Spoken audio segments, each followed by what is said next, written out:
ठाण्यातील आनंद आश्रमामध्ये नोटा उधळल्याचा प्रकार घडलाय। ठाकरेंच्या शिवसेनेचे नेते केदार दिघेंनी हा व्हिडिओ आपल्या एक्स अकाउंटवरून पोस्ट केलाय। तुम्ही आनंद आश्रमामध्ये नोटा उधळून दिघे साहेबांच्या समाजसेवेचं पावित्र्य नष्ट केलं अशी पोस्ट केदार दिघेंनी केली आहे। तसंच आमचा आनंद हरपला असंही त्यांनी आपल्या पोस्टमध्ये म्हटलं।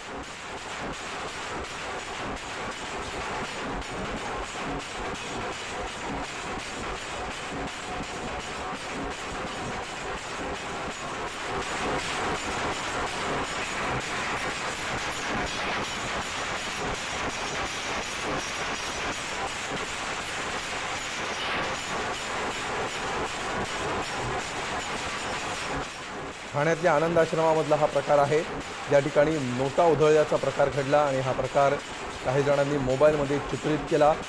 यावर ठाकरेंच्या शिवसेनेचे नेते केदार दिघे यांनी हा व्हिडिओ आपल्या एक्स अकाउंटवर पोस्ट केलेला आहे। तुम्ही आनंद आश्रमामध्ये नोटा उधळून दिघे साहेबांच्या समाजसेवेचं पावित्र्य नष्ट केलं अशी टीका केदार दिघे यांनी केली आहे। आमचा आनंद हरपला असंही त्यांनी आपल्या पोस्टमध्ये म्हटलं।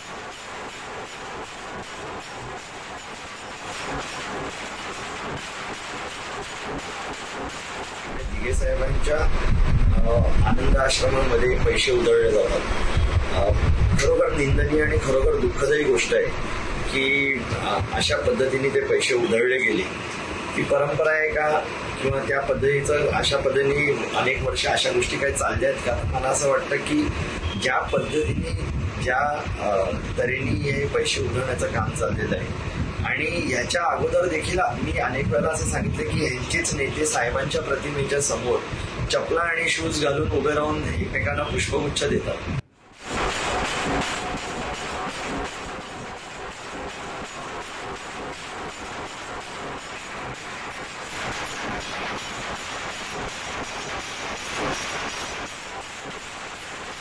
तर ठाण्यातला हा प्रकार आता समोर आलेला आहे आणि या प्रकाराला केदार दिघेंकडून वाचा फोडण्यात आलेली आहे।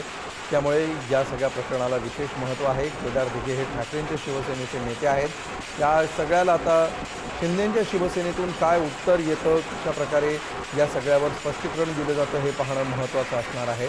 मात्र आगामी विधानसभा निवडणुका तोंडावर असताना ठाण्यामधलं राजकारण संपूर्ण महाराष्ट्राच्या केंद्रस्थानी आहे। मुख्यमंत्री ठाण्याचे आहेत आणि या सगळ्या राजकारणाकडे सध्या सगळ्यांचं लक्ष आहे।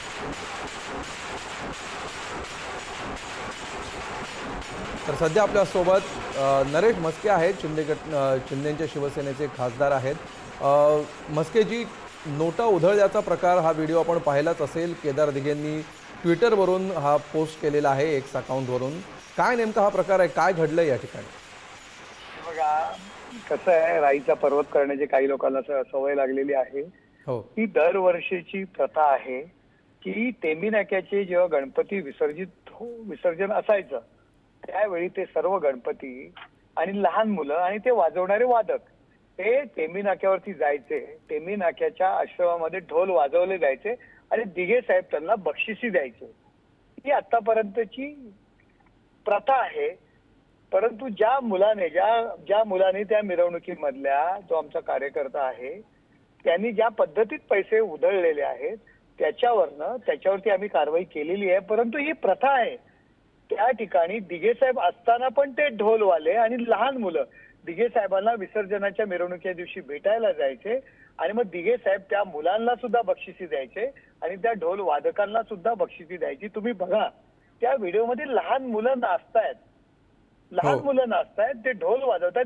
ही आताही दरवर्षीची परंपरा आहे। दिघे साहेब असताना सुद्धा त्या आश्रमामध्ये गणपती विसर्जनाच्या दिवशी टेंबे नाक्यावरती जे काही गणपती आहेत ती मुलं विसर्जन करून घेताना दिघे साहेबांना भेटायचे।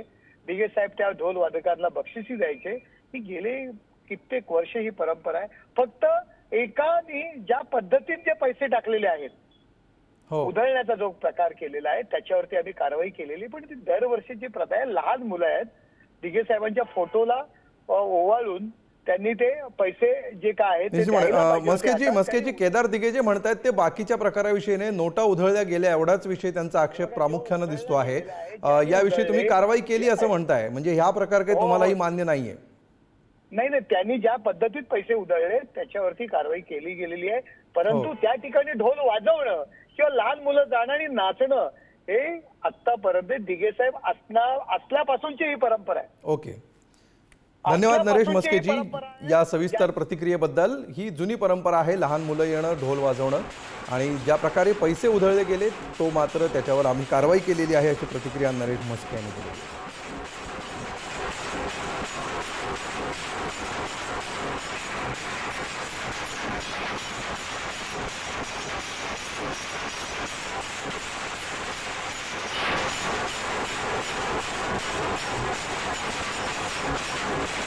Thank you.